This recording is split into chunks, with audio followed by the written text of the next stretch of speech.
SQL or SQL, depending on which camp you sit on how you should say SQL, has definitely become the lingua franca of the data world.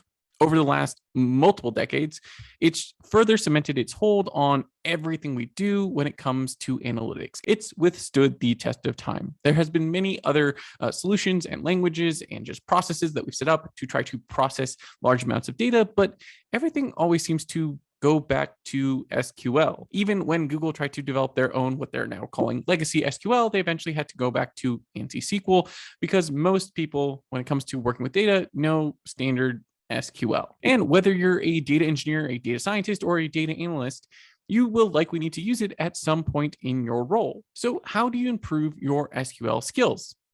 Let's go over that in this video. Let's start this off with a less tactile example of how you can improve your SQL skills. A great way to improve your SQL skills is to make sure that you have some sort of peer review process in your data team in order to have more senior engineers look through your code or your SQL so they can look at it and see, one, if it's readable, easy to understand, and just that you're using good practices, especially for that team in particular, because otherwise you're limited to your knowledge and your experience in what good SQL looks like. Because having people with more experience look over your SQL gives you the opportunity to glean from their knowledge and their kind of experience on what good SQL looks like. So you're not limited to only the world that you know in terms of SQL, but you have a much broader view on what good SQL looks like, what's readable, and what's easy to maintain, and what's optimal in terms of how you've actually written your SQL.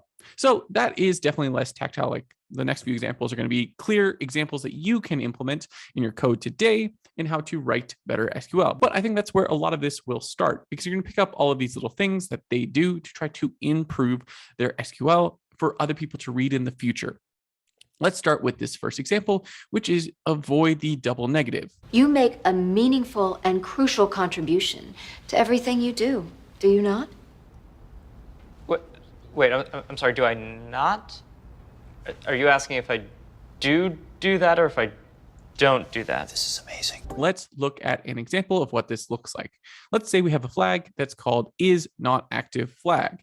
Well, that means when this is true, the person is not active. And when it is false, they are active. And this in particular becomes kind of confusing on the false side, because you're falsely saying that this person is not active, which means they are active, right? Like they are not active unless they are false. Again, it gets a little weird. And once you start writing more complex code, it gets really hard to understand. It's easy, I think, initially in your one example on this table, and especially if you're only thinking it from a true case. But as soon as you start going more from the false side, it gets really complex, and it makes debugging difficult. It makes bugs easier to code into everything.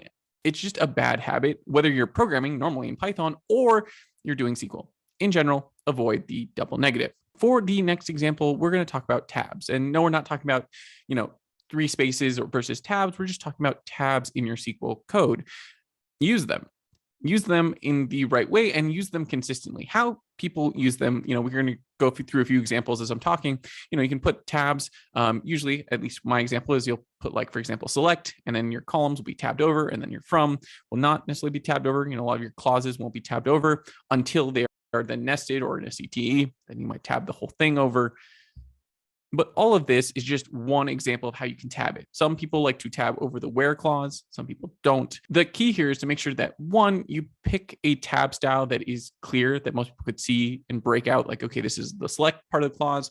This is the from part of the clause. This is the joins. And all of that is clear, especially when it gets to joins, that can be a little bit hectic. And the next part is you need to be consistent. It's less important, I think, that you have the perfect tabbing style. And it's more important that you pick a style and you consistently stick with it. Now, for this one, there's actually a lot of ways you can cheat here and not even have to perfectly tab every time. The easy way to do this is poursql.com. You can just take your code and throw it in there. You can do some settings in terms of how to tab things over, where to put commas, and it will do a lot of pre-formatting for you. But another great way that's far, I think, superior, because it's just integrated into your overall workflow, is to make sure you have some sort of SQL formatter in something like VS Code. So that way, when you hit Control Save or Apple Save, when it saves, it automatically formats your SQL. This is super nifty. Something that I loved when I was working at Facebook, you just hit Apple S and everyone's SQL immediately looked the same. And we reduced the amount of peer reviews that were required immediately, right? Because when everyone's code is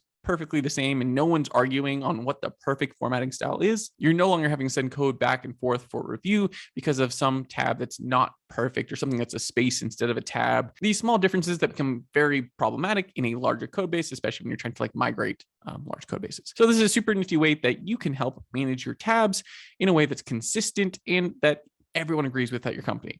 Of course, not everyone's going to agree with it, but you can get to a happy medium. For this next example, I'm sure many of us have done this. We've either abbreviated or called a table T1 when we've created something like a CTE or maybe a subquery, or we've abbreviated a name. So it's like ag underscore ABV underscore, like a whole bunch of other abbreviations that no one in the future would actually understand, let alone ourselves in 6 months, unless we spent time looking through the code. And it just becomes very difficult to read because we have not meaningfully provided names for aliases. And that's the hint here. Provide meaningful names for aliases.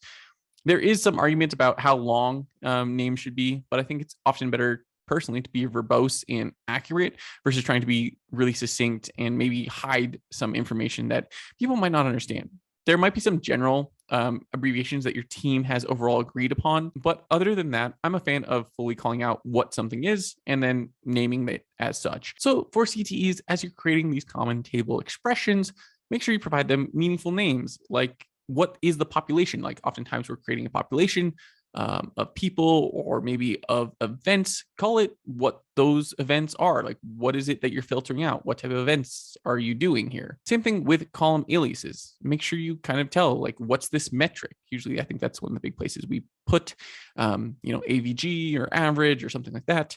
Just make sure you're kind of direct on what exactly is this metric and provide a little bit in terms of hints on how is it being calculated. Providing meaningful names allows readability and maintainability in the future so that future people aren't wondering where T13 or table 13 exists in your 10,000 line query.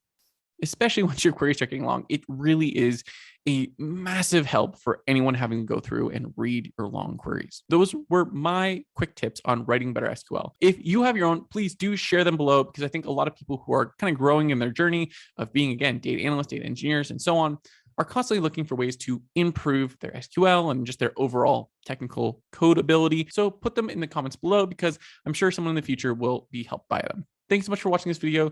Please take a moment to like and subscribe, and I will see you guys next time. Thank you and goodbye.